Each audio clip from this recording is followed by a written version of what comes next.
edition of the Instant Wrestling Report. Alongside my partners Quad and Robert, I am your host J-Man.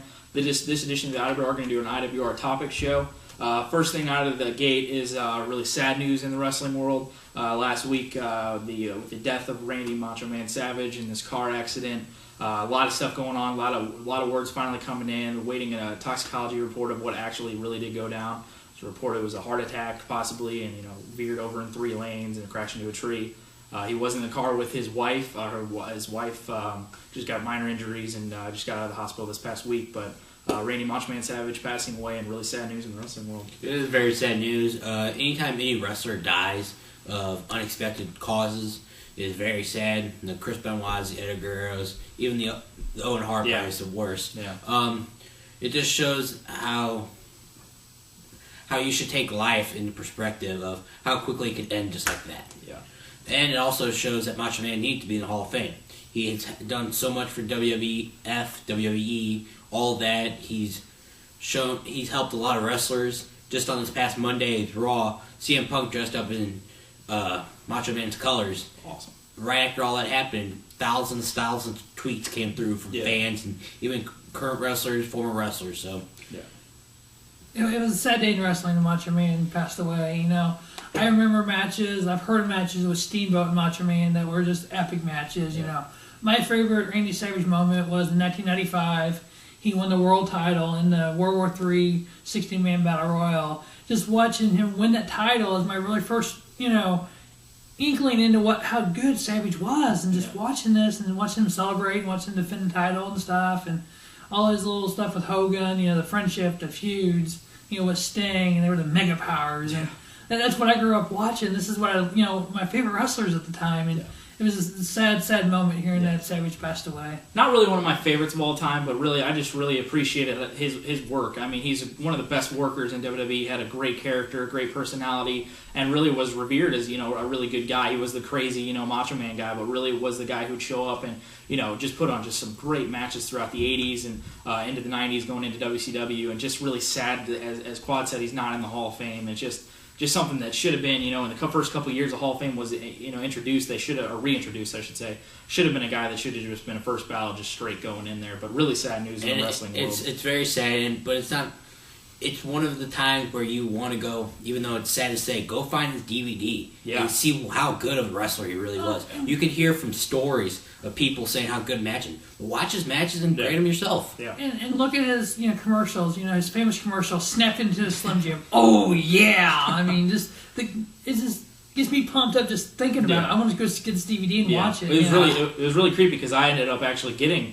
I've heard a lot of words about it. A lot of my other people that I know had the DVD. I ended up getting it like a day before he passed away, which was really kind of creepy and watching just some great stuff. And that's a good point by Kwame. You should go out there and check it out and just relive some of his great moments, as they had the great tribute package on WWE that they have, as they always do.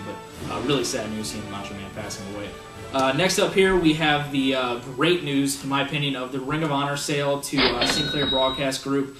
This group owns 58 stations in 35 markets all over the world here, or all over the United States here, and just some great stuff that we're finally going to get to see Ring of Honor yet again, as we saw them on HDNet this past couple years.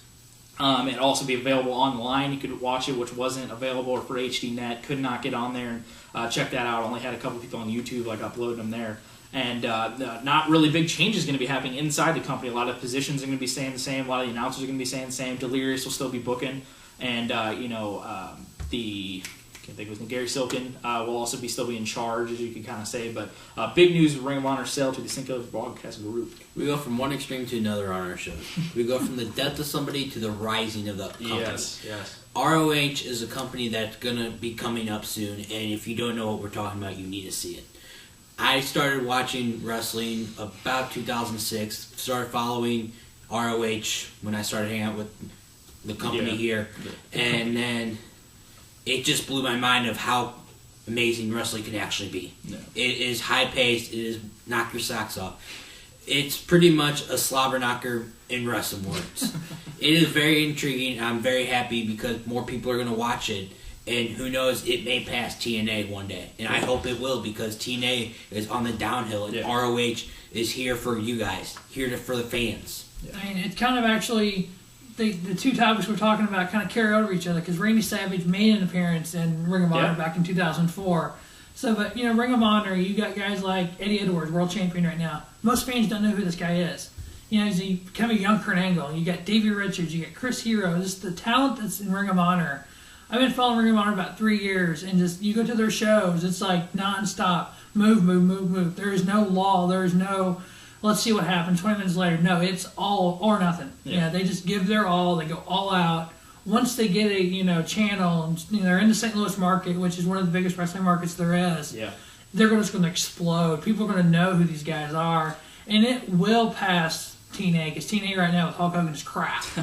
Just with just everything going on in Ring of Honor, it's going to make it just that much bigger. And it's really good because HDNet was really not offered to a lot of people. You had to have an HD receiver to be able to receive HDNet. So this is just going to be just bigger market for even more people to get Ring of Honor and to fill up Ring of Honor. And I hope that people out there, when they see that this is going to be out there and coming, I believe it is September. They got their first TV tapings in August in Chicago.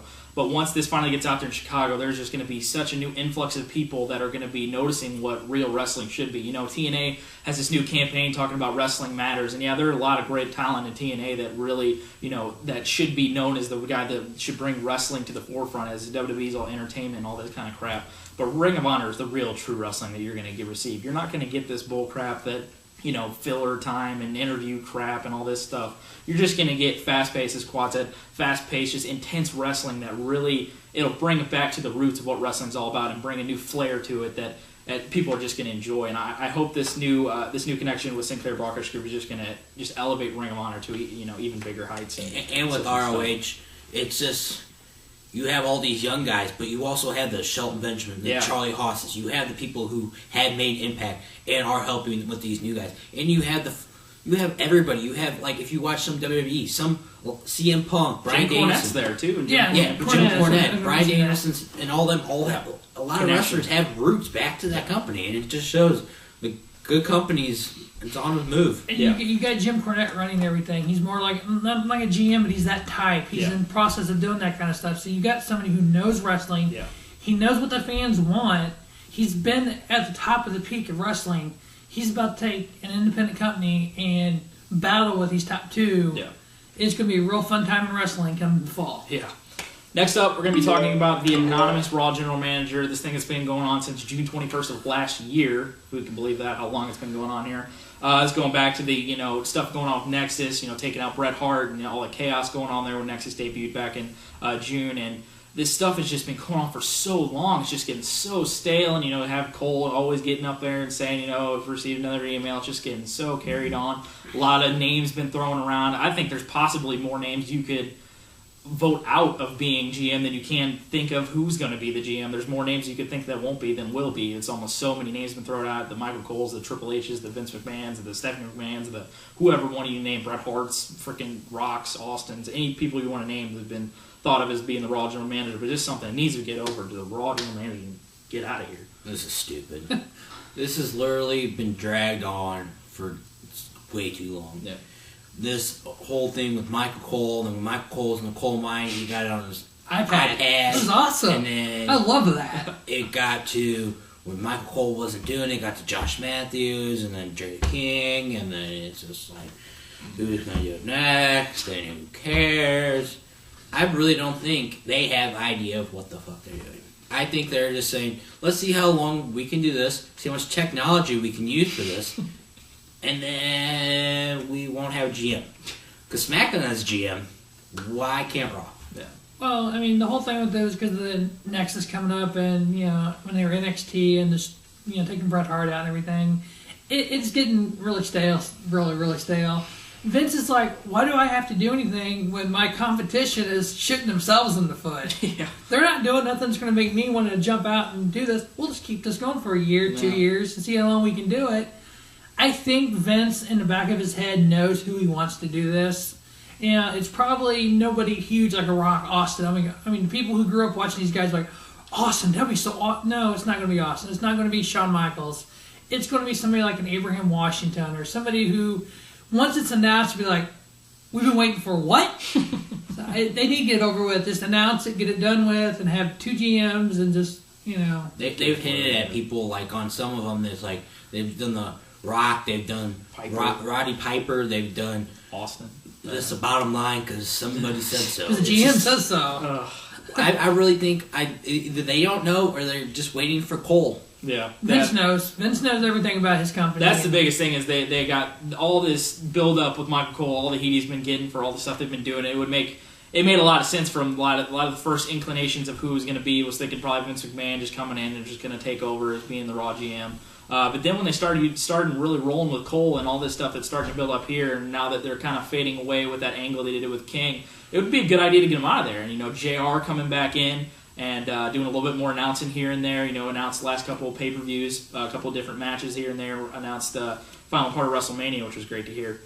But, just get him back on Raw, get him with King, have him announcing. You got Josh Matthews, the up-and-coming announcer. I think he's all right. He's getting better. But just needs to get this over with. This is just getting mega stale. And if it ends up being Cole, then I really think they could have just did this like 4 months ago and just got it over with. Yeah, but if they would have done it 4 months ago when the heat for Cole was so high, people wanted it. Now it's like Cole's coming out kind of like, pouting and he's not the same. Yeah. And everybody's making fun of him. And, the crowd's not really into him and he's kind of moping around. Sure. It would make more sense for him to be the higher power type now.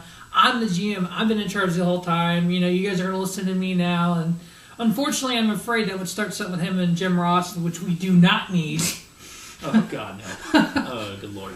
All right, that will now wrap up our IWR Topix show. For my partners, Quad and Robert, I am your host, J-Man. Thank you for watching another edition of the Instant Wrestling Report, your source for wrestling news, information, opinions, and